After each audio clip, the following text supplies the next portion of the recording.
did a calcium score about 12 years ago in EDIC, the long-term trial of type 1 diabetes. And we followed them for the last 12 years. We scanned about 1,200 participants and followed them for over 10 years and looked at the event rates based on their calcium scores.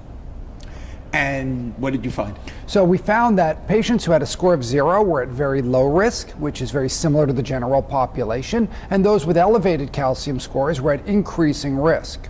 By the time patients were at a score of 100, they were at a 5-fold increased risk, and their event rates were over 20% at year 10.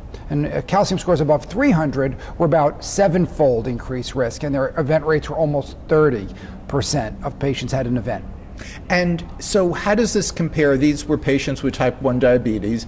How does this compare with the general adult population in the US? Yeah, so this is much more concordant with a population of patients without diabetes, and we need to do some direct comparisons, but I can just from my own experience and publications, I can tell you that this is about what we would expect in general non-persons without diabetes and lower than a type 2 diabetic population.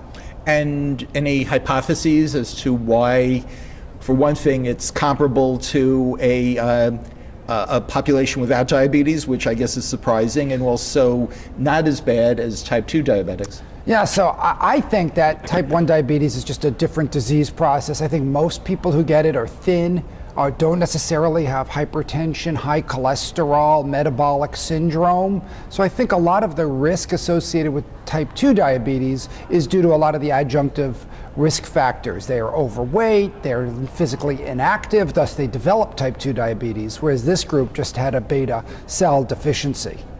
And so what do you see as the possible implications of your finding for general practice and management of patients with type 1 diabetes? So I would like to see, as we get that we have these new cholesterol guidelines, I would like to see as we get this data published and more established, that the guidelines recognize that type 1 diabetes is a little more of an uncertain population and maybe just shouldn't be blanketed approach of putting a statin on for everybody. As the 2018 cholesterol guidelines talk about, putting a statin on board with a calcium score of 0 is probably not going to result in event reduction. And if 70% of the type 1 diabetics have a score of 0, potentially 70% of type 1 diabetics may not benefit from a statin therapy. And that might be very important for long-term care. They're on a lot of therapies. They're often obviously on insulin multiple times a day. This would simplify their treatment quite a bit. If we go back to earlier iterations of the guidelines, they always talked about type 2 diabetes being an automatic qualification. And now the general terminology is just diabetes. Yes. But I think that it might be prudent now that we have data like this, and if other cohorts can show that as well, that maybe it goes back to saying type 2 diabetes is an automatic qualification for statin therapy, and maybe type 1 diabetes can be put in with the general population, because that's really what our data suggests.